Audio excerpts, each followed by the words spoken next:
Allegiance. I pledge allegiance to the flag of the United States of America and to the republic for which it stands, one nation, under God, indivisible, with liberty and justice for all. And everyone, remember to turn your microphones on, turn your cell phones off. We'll have roll call. Mayor Schoenberger. Here. Councillor Anderson. Here. Councillor Bain. Here. Councillor Baker. Here. Councillor Becker. Here. Councillor Dykes. Here. Councillor Quinlan. Here. And everyone has a copy of the minutes of the regular meeting of October 24th. Are there any corrections? Hearing none, they stand approved as submitted. Visitors and delegations, is there anybody that's not on the agenda that wants to speak? If so, now's your time. All right, moving on to number 5, management. Public hearing, petition by Colorado Farm Products Limited for a special use permit for a medical clinic at 718 Industrial Park Road. I will open the public hearing. We'll have a staff presentation. Is that Karen?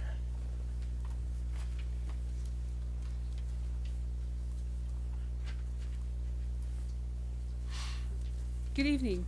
You have a request in front of you this evening from Colorado Farm Products Limited for a medical clinic in an industrial zone. Special use, there's 3 basic approval criteria that need to be looked at. The first one is compatibility of the use with adjacent uses in that area and the zoning district. The second is conformance with the city's comprehensive plan. And the third is the applicant's history of zoning compliance with the city of Brush. The area is zoned industrial, and we are a very small city, and we only have 1 industrial zone district, unlike a lot of larger communities where you would have both a heavy and a light industrial zone.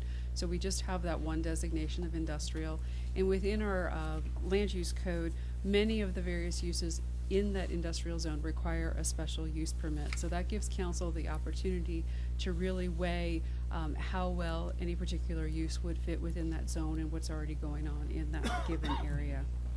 So the parcel that you're considering this evening is approximately 5 acres in size, and it is part of the original prison complex over there in the industrial park.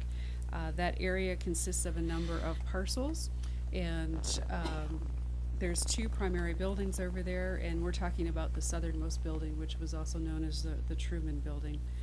They said the area is zoned industrial, and you have a number of other businesses in the area, specifically the school district administration office and bus barn. You have 2 different distribution centers, Flat River Ag Equipment Sales, Tri-State Generation has a service shop, and then MMI Holdings is about the only actual manufacturer over there, and they make agricultural equipment. The history of the subject property is that it was originally developed as a youth detention facility, and I believe that occurred back in the 1980s. And it remained in operation till about the early to mid-90s, and then it closed for a period of time. And then it was in 2004 when a new special use permit was issued, and then they operated it again as a women's detention facility for several years, and it closed again in 2010. It's been vacant since then, and now has a new owner as of 2014, and they're seeking to redevelop that area to other uses that'll hopefully be long-standing for the community. So I said we are talking about the southern building, and that was originally part of that prison, and primarily was classrooms and then some smaller rooms that housed some of the inmates. And then south of that building you have some additional recreation facilities that include a sports field, running track, basketball court, those types of things. So the applicant this evening, Colorado Farm Products, is requesting this permit to allow a medical clinic in this southern building, and they have a prospective tenant that would potentially like to purchase this property, and it's called Converge, and they're a day treatment center as licensed by the state of Colorado, and they provide individual, group, and family therapy along with academic instruction for children ages 5 through 18, and these are kids that have either a serious emotional disability or an autism spectrum disorder. In your packet you had a detailed application from the applicant, and that included a site plan that showed some of the changes that they are making over there in this complex. Most notable, to get it to have less of a prison look, is the removal of that exterior fence through a section of the property, and then also the gates. That section of Industrial Park Road was vacated back in 1991, and which was conducive to the prison and ended up being completely fenced off. And so now that you're potentially going to have multiple tenants in the area, they're needing to open that area back up. So in the packet, you have a picture of a low profile gate that they're talking about at either end of that complex, since the road will remain vacated. And they are, obviously wanting to use this area for access in and out of the site. There is concern that there's been no surface preservation to this area since it was vacated. So that section of road needs some maintenance treatment, just for even the on-site vehicle usage for that area, and then also to make sure that any of our emergency vehicles could get through there in a passable fashion. Originally, parking for the entire complex was located over on the west area of the prison complex, and now since you're looking at developing or redeveloping different parts of the complex, you need to make sure that you've got adequate parking associated with any and all new uses that show up in that area. So today, if this building was constructed as new construction, based on the square footage of the building, they would need to provide 95 parking spaces. Since this is a reuse of an existing building, the tenant has taken a look at what it is they need to actually operate. Since they're a day treatment center and not a more typical medical clinic that sees 3 or 4 patients an hour per medical provider, they're estimating their parking needs as considerably less than 95, specifically at 30 spaces. And then to preserve the recreational area south of the building, they're asking and proposing to put all of their parking in that right-of-way that used to be Industrial Park Road, as opposed to on their site and taking up some of the other grassy areas and such that are there now. So they've proposed 26 perpendicular spaces directly in front of their building, and then on the north side of that portion of the road that's been vacated, some parallel spaces. So their site plan actually shows a total of 42, I'm not doing the math very good here on the fly, my apologies. I think approximately 40 spaces.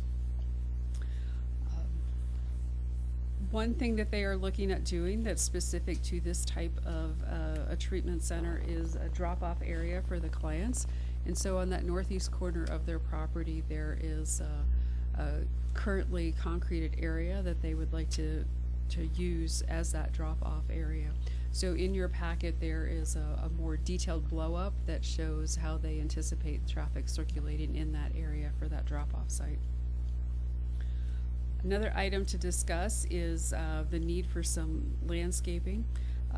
If this was being developed as new construction today, we do have standards that require landscaping in a parking area, specifically like 1 tree island for every 10 parking spaces.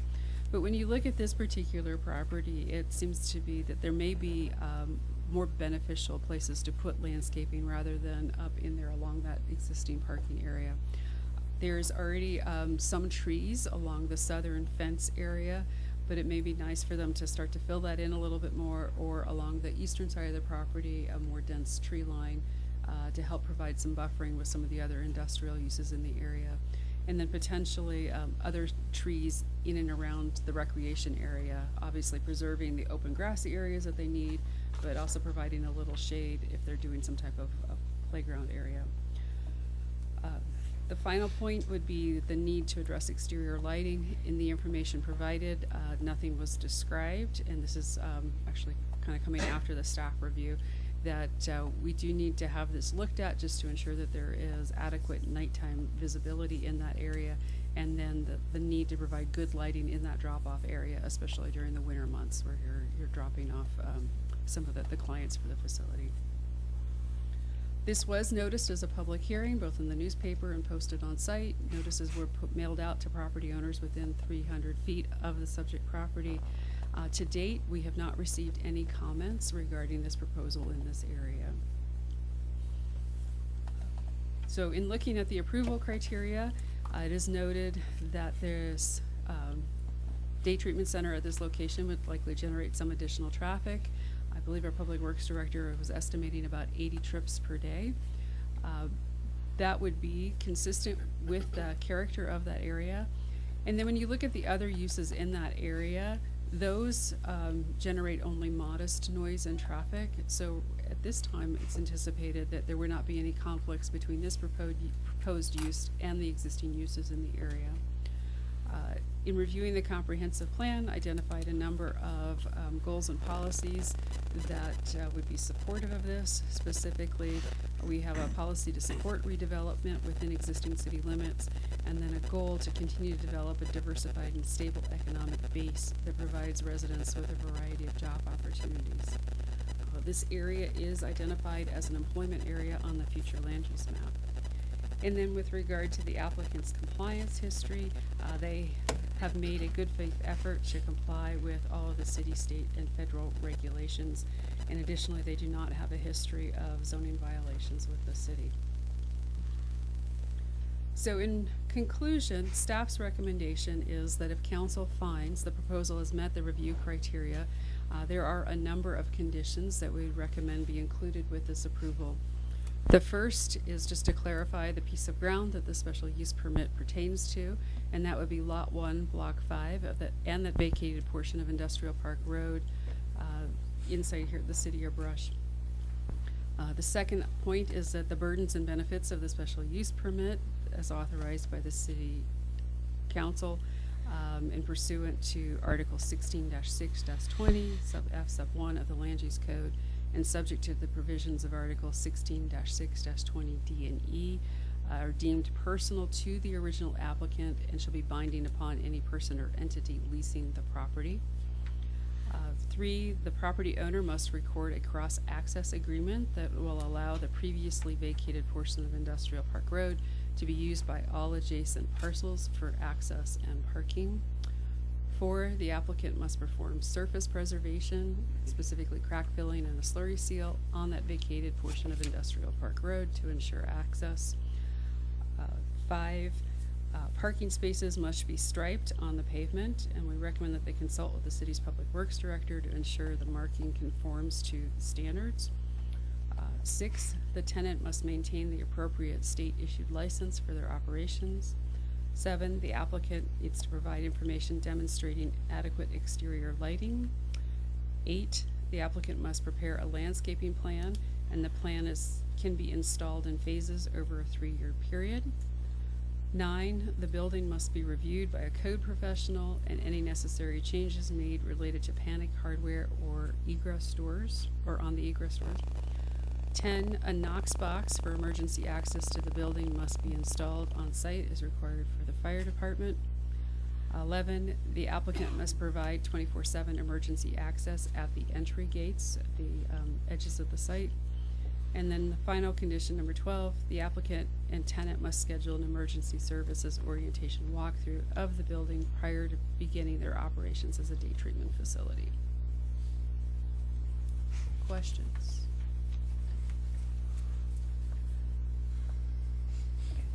Thank you. Thank you. Does the applicant have a presentation? Thank you, Karen. Thank you, counselors, and thank you, Mr. Mayor. Appreciate everyone's time here this evening, and I understand we have a missing dongle, so I'm going to require a little assistance with my presentation here this evening. So as we go along, let you guys interrupt me if you have any questions as we go along. Please feel free to interject and ask any questions at that time. So again, as Karen had detailed, this is a special use permit request for the Truman Building, and it's for Colorado Farm Products. Next slide, please. Perfect.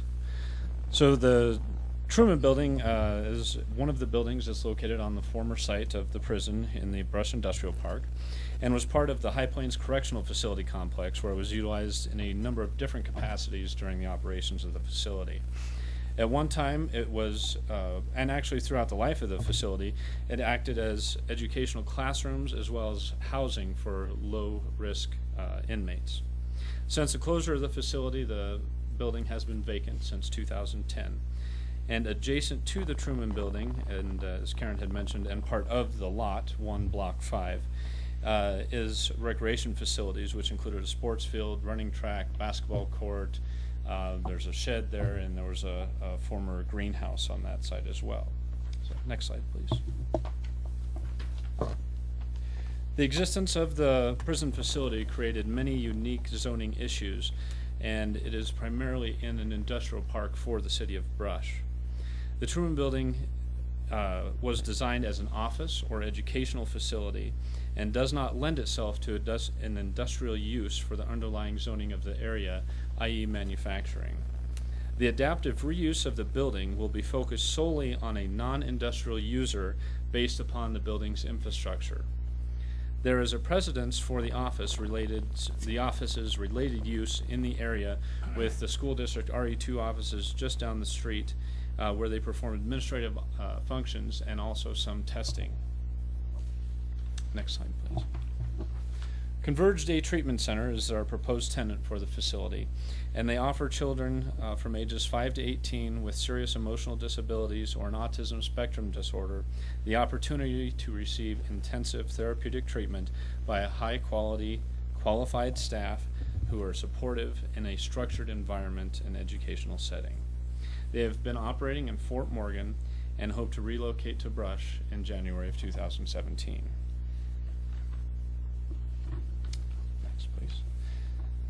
A little bit about Converge. This building would offer them 10 full-sized classrooms, along with 5 dedicated therapy rooms, a taekwondo room, a sensory integration room, a library and computer lab, and also an outdoor recreation area with a running track, basketball court, baseball diamond, volleyball court, gardening, horticulture, and all kinds of other fun things that kids can think of to do outside. Next slide, please. The Truman Building, as Karen mentioned, we have a lot of improvements that we've been looking at for the building to adapt it to its new proposed use. Some of them have included updating the mechanicals, updating the interior, updating and removing some of the security features that were previously installed, adding parking, and just cleaning up the exterior in general. And as you'll notice, we have a picture from earlier this year on top, and the picture below was taken just this afternoon, showing some of the security fence being removed already along the street. I didn't get in close enough to show the gates, but the new gates have been installed already on Industrial Park Road as well. Next slide, please. So in summary and closing, supported by many quality sponsors, we are excited to have found Converge Day Treatment Center and to be able to provide them with a facility to expand their worthwhile program. The building that we're discussing tonight, the Truman Building, and asking for your approval on a special use permit, has been vacant for over 6 years. And we see this use as a giant step towards moving past the prison perspective currently associated with the property and giving it a new future.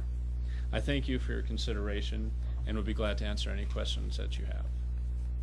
Nick, it looks like it's kind of, reading the application, it's kind of a medical/school type environment for the kids. Is that right? It has multiple facets, yes. Okay. Yeah, multiple facets. Yeah, and their main goal is medical treatment. They're a medical treatment center that is also licensed by the Colorado Department of Education. So Right. they work simultaneously with both organizations. Okay. Karen, I thought Karen had said at the beginning of her segment that Converge was a potential buyer, but you were talking about them as a tenant. Is that right, Nick? Yeah, for the time being, they would be a tenant, and there are discussions for them to purchase a property down the road, yes. When we saw this as in zoning and planning, I'm pretty sure that they were presented as a tenant. And that's exactly what I'm presenting them as. They would be a tenant with the potential of purchasing the facility down the road. Do you have contract? No. At this time? No. Okay. We have a lease agreement, but there's no contract to purchase the property. Thank you. Nick, did you say how many students will be there, or the people in the therapy, how many there would be there? So Converge, they have specific requirements based upon their space, and currently they're limited upon their occupancy by their building that they're in Fort Morgan, which, and correct me if I'm wrong, but Monica Butel is the director of the Converge program in Fort Morgan. And you have room for 16 students currently, correct? Yes. Okay. We were going to request 40 as our occupancy limit, but we're looking at around 25 if And how many staff or employees? We currently have 8 staff, but then we also have several other aides and part-time people. We have different therapists who come in and aides that come in with other students. So most of the time there's 12 or 13 staff on hand at all times. That's with our 16 students. As we move forward and add additional students, we'll be adding additional staff as well. We generally maintain a 2-to-1 ratio because of the population of our students, our items. How do you get your students, or how are they referred to you, or Can- how do You can come Why up. don't you go up to the Mark. microphone? Thank you.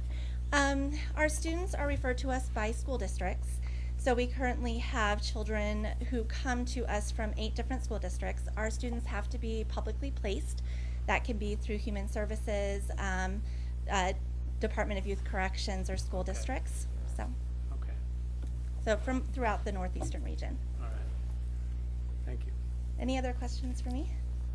Did you look around for other spaces that were, is it just a lack of other places to, try to expand and fit your kind of needs? You know, or- we did look at several properties. There were so many benefits with this one that it just really rose above all the others. And a lot of it was pretty much already structured as we would ideally structure if we were doing new construction. It has the classrooms for the educational purpose. It has the separated out therapy rooms, and to us that was a very nice benefit because we can have all of our therapy going on upstairs, and then we can have some of the classroom type of stuff going on. And so space-wise, it very much lent itself. Everything else would have required a lot of construction, a lot of work, a lot of redoing it in order to make it work. Also, it's very accessible off the interstate, and we have students that bus from all over. A lot of our students come from an hour, hour and a half or more away, and so that easy accessibility is huge. And third thing was really the recreational facilities. We have a lot of activity-based activities with our students. We do a whole big variety of recreational, and we do a lot of movement-based activities. And so having that area available was fed right into the purpose of our program and what we do with the kids during the day. So, but yeah, we did look at quite a few other buildings as well. Thank you. Any other questions? All right, thanks. Thanks. Any other public comments? Anybody out there? All right, further council questions? All right, I will close the public hearing then. Is there a motion to approve the special use permit with conditions? I'll make a motion to approve the special use permit for medical clinic at 718 Industrial Park Road with the 12 items listed by staff. Second? Motion and a second. Any discussion? And roll call vote. Mayor Schomburger, Yes. Counselor Anderson, Yes. Counselor Bain, Yes. Counselor Baker, Yes. Counselor Becker, Yes. Counselor Dykes, Yes. Counselor Quinlan. Yes. Quinlan, sorry. Thank you. Thank you. Good luck. Good luck. Yes. Sounds like a good match. Yeah. With all the recreational stuff I thought was fantastic for that place too, so. And one thing we didn't highlight was the tetherball poles and the hopscotch. It's already there. Oh, is that? Tetherball. Gotta save something for later. Yeah, so there's already tetherball and hopscotch. Okay. Thank you. Moving on to item 5B. Doug Vondy requests to approve a conditional use permit application with Morgan County at 18169 Ray Street. We'll have discussion. We're in, staff from Monty. Okay, this request came in from the Morgan County, and essentially it's a property that sits immediately adjacent to one of the city cemeteries. And is it Doug Vondy, right? I am. Doug Vondy can explain a little bit more, but essentially the conditional use permit is required by the county, especially in a situation where they're close to city limits. And so the county's wanting us to sign off on this application process just due to its location. And so we'll have Doug talk about it, and I brought this to the council because it's one of those unique situations we don't get often.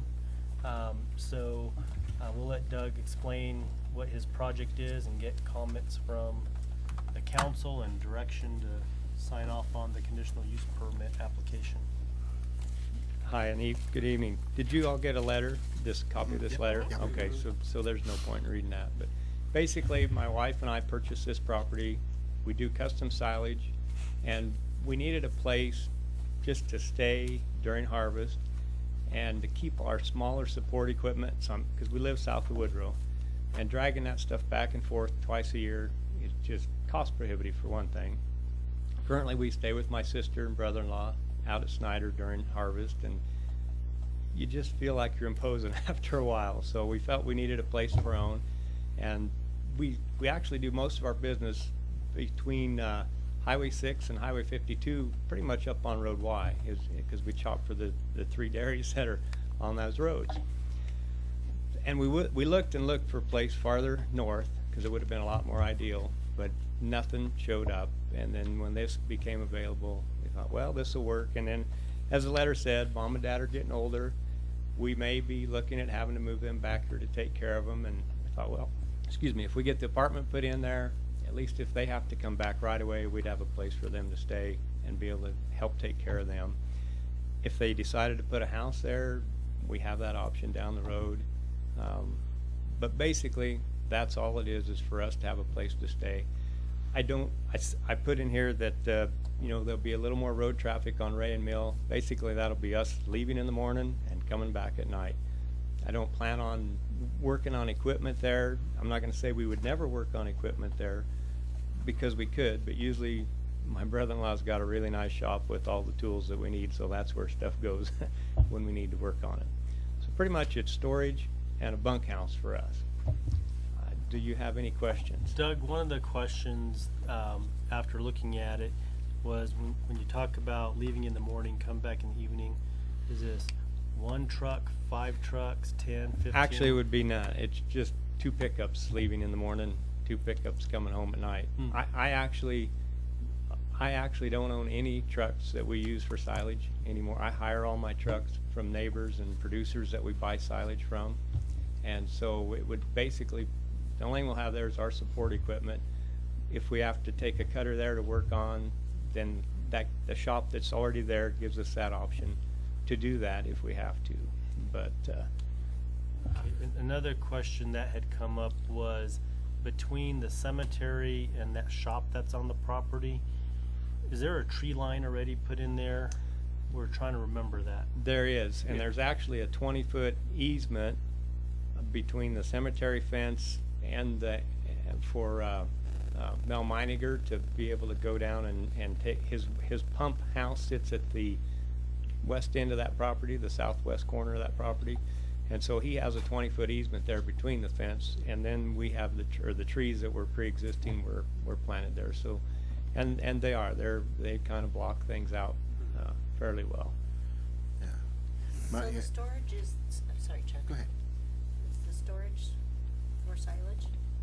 No storage for my equipment. Okay, so you won't be storing, No. I wanted to make that. No, we added on 18, the building that is there was 48 by 56 long, and we added 18 foot wide and 56 long on each side. One side is just more storage, and then the apartment will actually be on the north side. And so that part, we did the zoning permit to get the structure put up, and that's done. And so now we're in the process of doing this, so then we can turn in the building permit. What's north of this map? It should be. Is it the top of the page? It's just like that, the top of the page is north. With the cemetery right next door, I'm concerned that, there'll be activity to disrupt funerals. People are already stressed and emotional, and is there gonna be activity that will distract or? There shouldn't be, like I said, and we would be cautious to be watching for that if there is a funeral going on, but mainly it is, we leave somewhere around 6 a.m. in the morning, and we get back, my wife will get back probably about 8, and I'll probably get home between 10 and 11 every night. And that'll be, say the end of May for about 2 weeks, and then the whole month of September pretty much, sometimes 2 weeks into October, depending on if it rains or if it ever decides to rain again, but. Yeah. And that tree line will stay? You're not planning? Yes, no, actually, we went ahead and put the trees on a drip. I love my trees, and, so no, it will stay there. Yeah, and as those trees mature, that's gonna give more of a buffer there anyway. It'll get thicker, it should, yes. No, if I had more space, I'd put in more trees, but, I don't have any more space between if the easement wasn't there, I'd put another row of trees in. Yeah, I just want to make sure it doesn't detract from a funeral. Exactly, and I should have took pictures. I mean, I take pride in my place, and I like to keep things cleaned up. It aggravates me every time I go there, and all the people that drive down Ray Street, the McDonald's trash that's laying on the road, it just drives me nuts. I'm like, anyway. Yeah. We take great pride in our property and our equipment, and that's why I keep everything inside. I have huge sheds at home that we keep all our big equipment in because I don't like to keep it outside. There is some equipment that's there behind that shed, and that's not mine. That's actually was there when the previous owner had it. A gentleman out of Denver owns all that, and he's just renting space for now. He talks like someday he'd like to come get it and get it out of there, and I'll be happy if he does that. Right now, it's paying the taxes on the place, so I haven't pushed the issue yet. All right. Any more questions? Anything further? Is there a motion? I'll make a motion that we approve the special use permit. Not Second. issuing a Oh, No, permit. oh, no, that's no, right. no. That's right. We're Just approving the presentation to the county commissioners. Yeah, okay, that's right, it's there. Okay, I'll make a motion that we approve the presentation. Second. Motion and a second. Any discussion? And a roll call vote. Counselor Anderson, Yes. Counselor Bain, Yes. Counselor Baker, Yes. Counselor Becker, Yes. Counselor Dykes, Yes. Counselor Quinlan, Yes. Mayor Schomberger. Yes. All right. Thank you. I have the original letter here with my permit to turn in. I'm not sure if I need to have you sign that.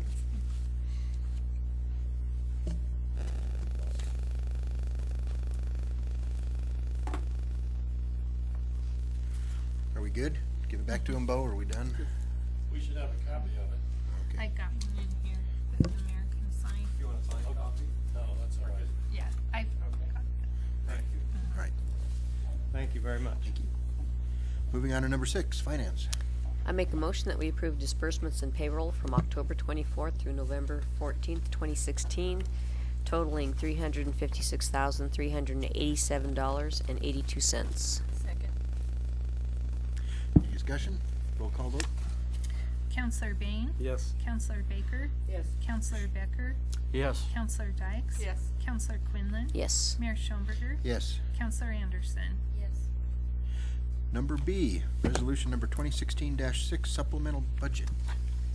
Yes, this evening before you, you have resolution number 2016-6, a resolution appropriating additional sums of money to defray expenses in excess of amounts budgeted for the city of Brush.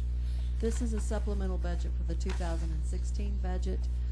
There are several items that has taken place in this year, and so we just need to supplement our budget so that we are in compliance with state statute at the end of the year.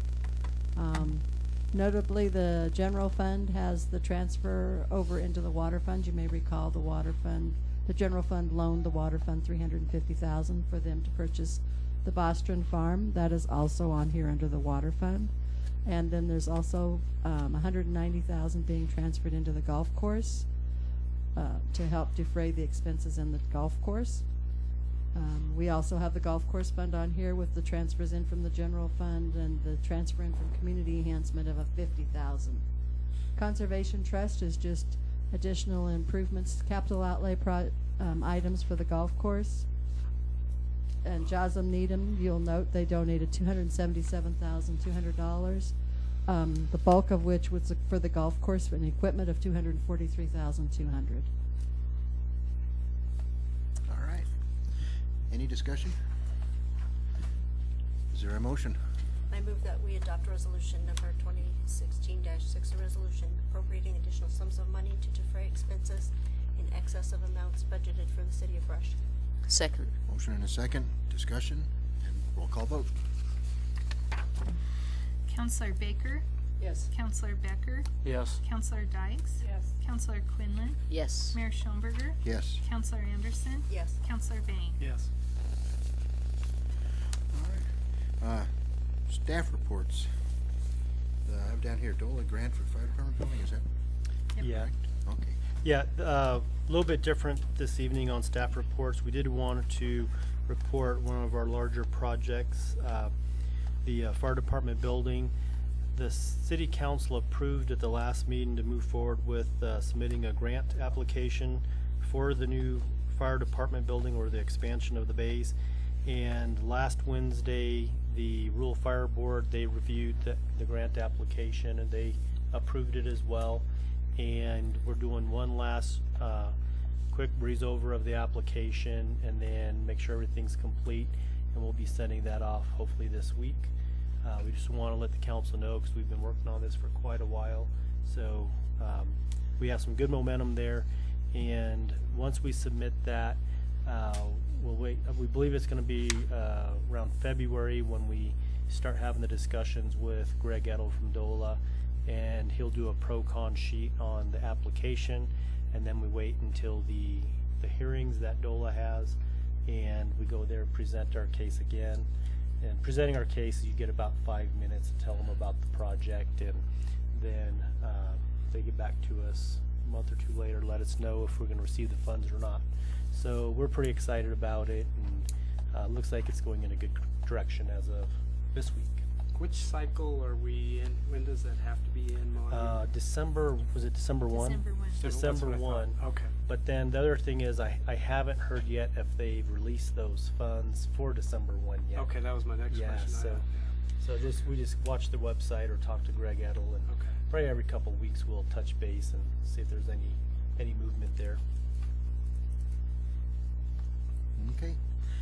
Moving down to other staff reports.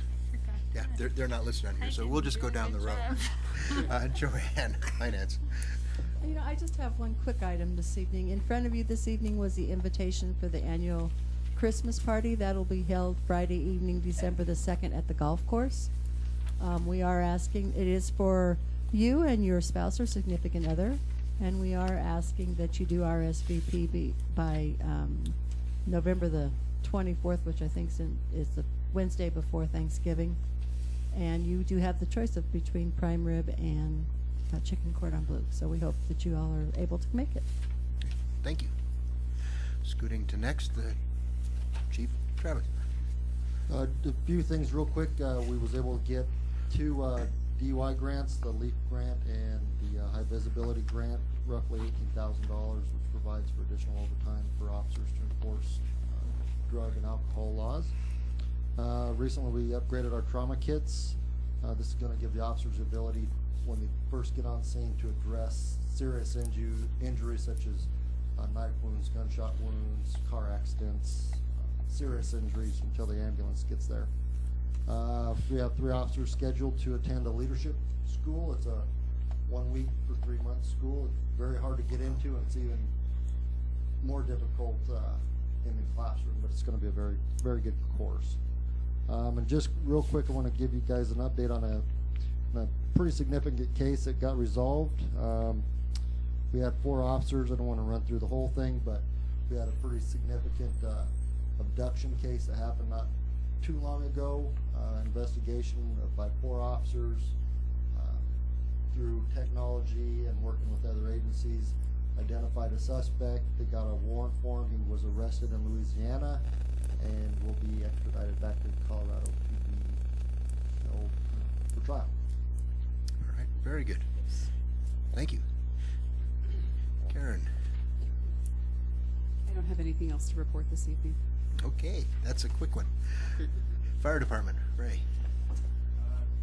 Just a couple items for this evening in regards to the DOLA grant. The Rural Board did meet with Pawnee last week, and the plant manager was running it up his chain for financial support, and he felt that they would support the project, but he just had to run it up his chain. And the dollar amount that he pitched around at the meeting was between $10,000 up to $100,000. So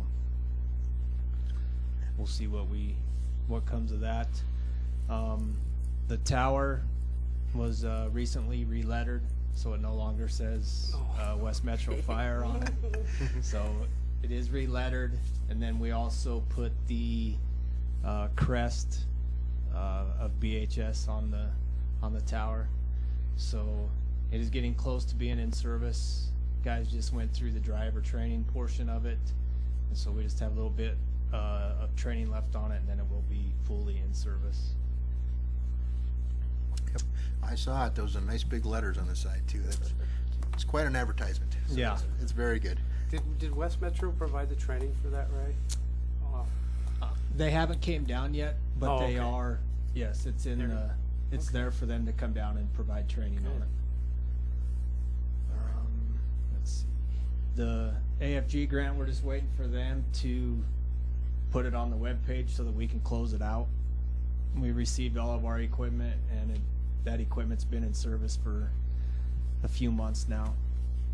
So we're just waiting for AFG to put it on their website so that we can close the grant out, and then we'll be done with that.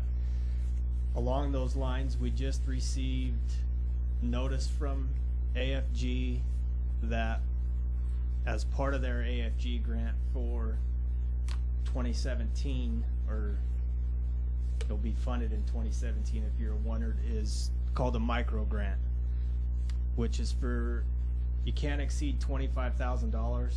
And I know the budget process is already almost complete, but we just received word on this grant, and we would like to apply for that grant.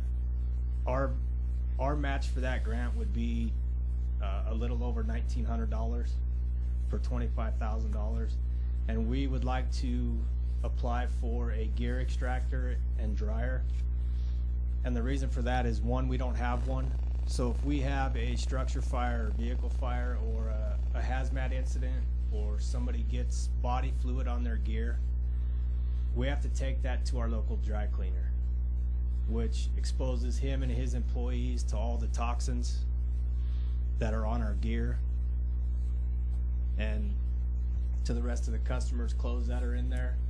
And so he does us a great benefit, and he does it for free. But with all the cancer and everything that's going on in the fire service, from the carcinogens and everything that end up on our gear, we feel that that's a risk that we're putting them at for no reason. So we would like to apply for that grant if you are so willing for us to apply for it. I know it's late in the process. That's a small enough dollar item, and it is something that, Just wouldn't worry about it. yeah. Should just get with Just move Joanne forward. this week, Yeah.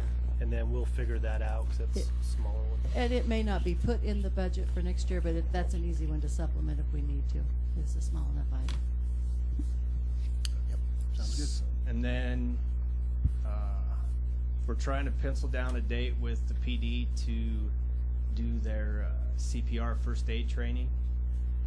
So we just got our new updated version of first aid CPR, so I'm trying to get the dates pinned down with Lieutenant Hardy and Sergeant Fleckensteiner. So once those are done, we'll have training with the PD for first aid CPR. All right. And then once next month sometime, we will have a ceremony for the tower, and all of city council will be invited down. So we'll have a Rocky Mountain oyster fry and put on the truck. So that'll be next month sometime, so we'll get invitations out. Yep. That sounds great. So if there's any questions for me as far as the fire department, I'll be happy to answer. Bingo. Don't forget. Oh yes, bingo Saturday night, 5 to 9. There you go. Quarter bingo and a chili supper Where at? at Fire- the station. Fire station? Yep. All right. Saturday. Yes, All right. What time? 5 to 9. 5 to 9. Okay. All right. Thank you. Thank you. Good report. Thanks. Is that all? No, I'm City going Clerk, to Andrea. bingo. Yes. I don't have anything. Nothing there? And No. City Administrator? Just one thing is, we're gonna talk about the budget retreat in just a minute. Each of the council members should have received their binders with the 2017 budget that's being proposed. And what the finance officer and I need as far as help from the council is between now and Friday, if you can go through, even Monday morning, if you can go through the budget and fine-tooth comb, and any questions, concerns, email them to us, swing by and talk to us about them. We're going to try and format the budget retreat just a little bit differently this year. The line items that you have, they were already presented to council a couple months ago, I think it was. Go through those very closely. We're not going to talk about those a whole lot, the individual line items. We're going to give the fund overview page. It's like a one page that goes over the finer details of the budget of that fund. The line items, most of those stay, so every year they're about the same thing, and that's why if you let us know beforehand if there's questions, we can answer those right up front. We're going to be heading more of a big fund, bird's eye view of the budget, and that's because we have a lot more in-depth discussions about the future of some of our funds that we really need to pay a lot more attention to this round. And so, for example, we want to talk more about the golf course. Janine asked for more details and some graphs, those type of things to pull together and really look at, how we're managing the golf course. And we realize it's new, and we're on a year and a half, but really we've only focused efforts about 6 months on it because so much construction was going on. So we want to have a lot more discussions there and talk about the future there. Our utility funds or enterprise funds, the fees, looking at all the different fees that we have and seeing where we're at with those. Discussions on an IT stipend increase.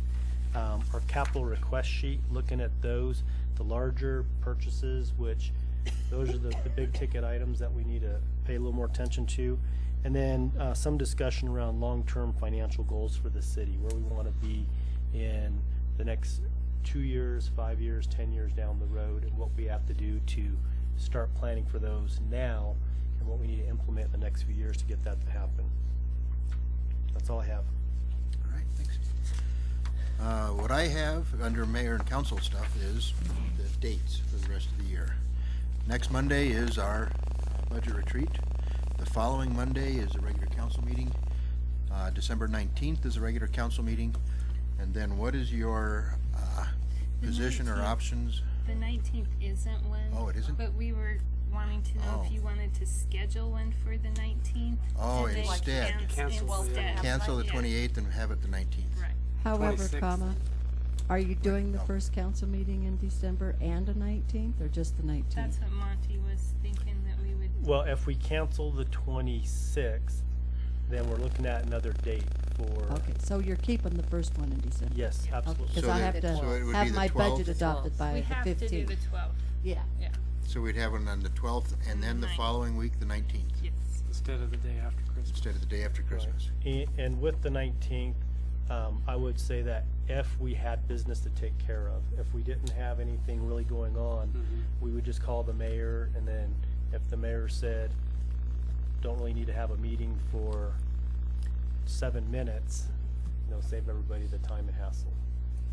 In most years, we always cancel that second meeting.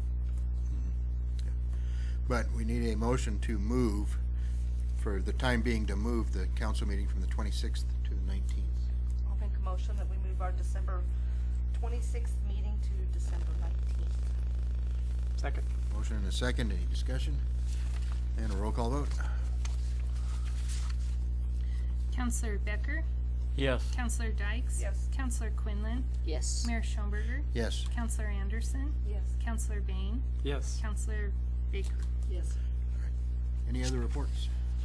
I just have one small thing I won't, I'm sorry. Go ahead, Rick. Tyler and I attended the Affordable Housing Summit in Denver in the past week, and I won't say a lot about it because I think Tyler's planning on giving a presentation to council at a later date. But basically, the Front Range is the same, has some of the same problems that we're experiencing out here with tight housing markets and stuff. And basically what we learned was, you know, as far as housing cost, it should cost you no more than 30% of your budget for housing. And what they're seeing with escalating costs in Colorado is a sizable number of people are now paying 50% of what they make to housing. So that's really spurring the state of Colorado to look at affordable ways to providing housing to people and try to get that number lower so they can afford to live. So I think Tyler's gonna give a presentation about that to us later. Thanks. I met with Jan Schilling today just briefly at the Safe House. I only picked up one, so if maybe during the break between the work session and the end of the meeting, is there a way that we can make copies for each of us? This is her little brochure that she wanted the council to have. She just talked briefly about a couple things that are going to come up during the work session, so I'll wait for the work session. The second person I spoke with briefly today was Jill Olson. She's such a lovely person. She's a victim's advocate at the DA's office, a longtime friend, and she sent one for each of us. And these are pamphlets, Your Constitutional Rights as a Victim of Violent Crime. And this is just the process through the victim's rights laws. We're a statutory city, and we really have to follow the victims' rights statutes. And there's and if that doesn't happen as a victim, there's a whole process that we can take on and go clear through the state attorney general's office, and some of these cases actually come back. So anyway, this is where to start if you have never, thankfully, if you've never had to have this kind of intrusion in your life. All right. Anything else? Is there a motion to adjourn? Second, we're adjourned. As soon as Andrea gets back with those flyers,